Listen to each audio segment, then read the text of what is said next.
important that a hunter learn what to eat in his part of the world and know where that type of food is available.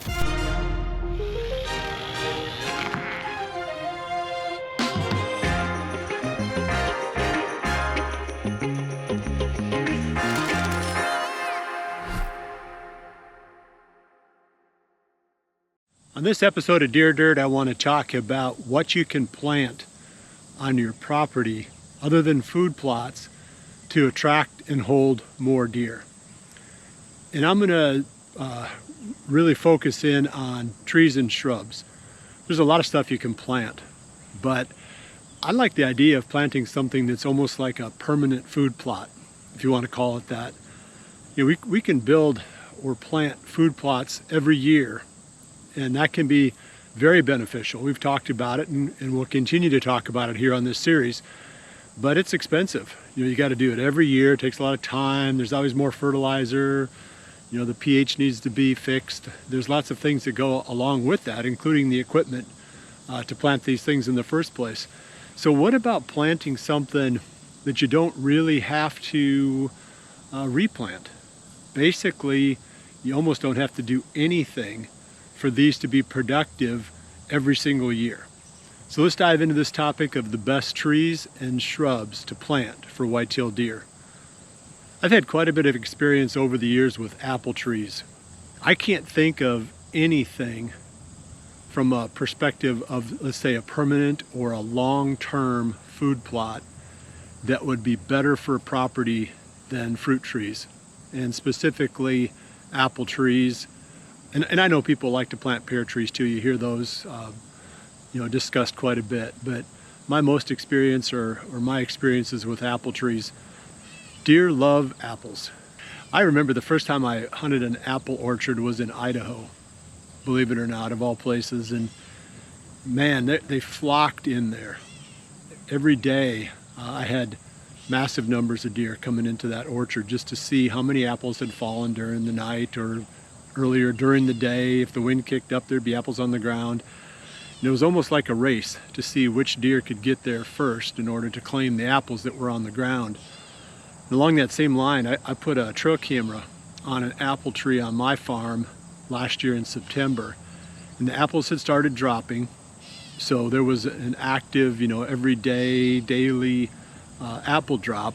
It was fascinating to see how the deer hit that spot during all times of the day. I was getting photos all day long, and that really surprised me, and that really changed my whole perspective. So now I've got a blind that I wheeled into a spot that I'm going to sit and hunt apple trees more specifically this year. Just seeing that amount of daytime activity was a game changer for me. So again, apples, high on my list.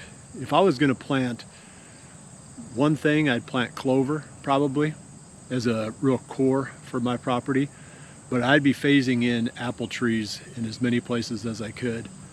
I'm blessed on my farm that there's a bunch of wild apple trees. There's hundreds of them, so I haven't had to plant these.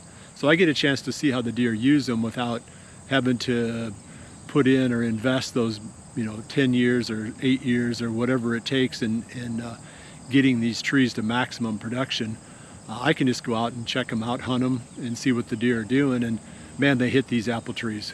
I don't even have a lot of deer. I have a very moderate number of deer on the farm, but they wipe out hundreds and hundreds of apples every day. It's impressive. So what do you have to do with apples? Most important, they have to be disease resistant. They have to be apple trees that are going to be hardy, winter hardy. I planted quite a bit of Enterprise, and it's a good tasting apple. I mean, you'd be happy to eat that yourself and make it into a pie and whatever.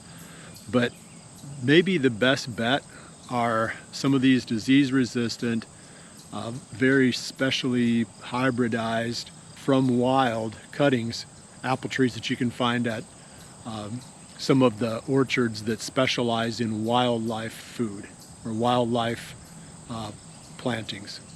Let's take my farm for an example. Wild apple trees, who knows how old these trees are? 70 plus years, some of them. They're giant. Huge production of apples. They have found a way through the years to be disease resistant, or they'd be gone. So taking cuttings off these trees, putting them on a proven rootstock, and creating a disease-resistant apple tree, that's something that's taking place now in the market. So keep an eye out for that. Disease resistance is huge. Secondary priority is how good it tastes to a person. The deer don't seem to care. I've walked around the farm and I've eaten a lot of different apples off the wild trees there. Some of them taste terrible. Make me gag. Some of them are very good. It doesn't seem to matter to the deer. They eat the ones that taste good and they eat the ones that I don't like. So that's a less of a priority, like I said, if you're trying to produce this stuff for the wildlife. You're gonna have to cage them, you're gonna have to tube them, you're gonna have to do all the things required to make sure that these trees survive. Deer will rub on them, deer will browse on them very heavily. Other animals will eat the bark off them, woodchucks, rabbits. So you've got to do a lot of stuff to these apple trees to get them to be, let's say, 6, 7 years old. But after that, nature will kind of run its course and you can start to back off from some of these protections. So let's talk about shrubs now. The #1 shrub, in my experience, for attracting deer is the red osier dogwood.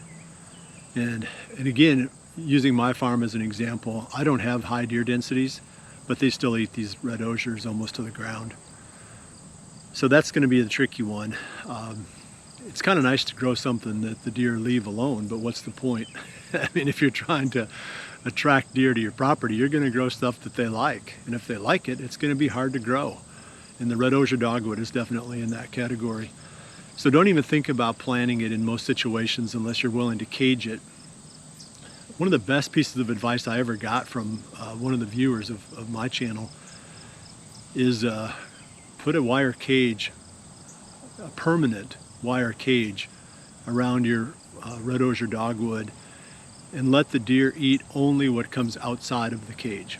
So it's a wire mesh cage that you build using maybe 4 fence posts or 3 fence posts if it's a triangle shaped cage.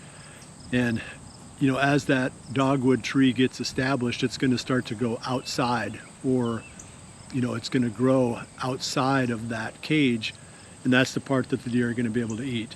If you ever think, well, I've got this thing well established, I'm going to take the cage down, pretty good chance you won't have any red osier dogwood within a couple of years. They love it that much. So that's one that you definitely should add to the list. Let's just say you've got a few acres, maybe 1 acre, and you can plant whatever you want to there. Like I said, I'd put maybe 1/4 of an acre into that into clover, and the rest of it would be apple trees and red osier dogwood shrubs. There's other shrubs that deer like. I mean, they'll eat plum, they'll eat 9-bark, they'll eat hazelnut bush. We've been planting all of that stuff on my farm.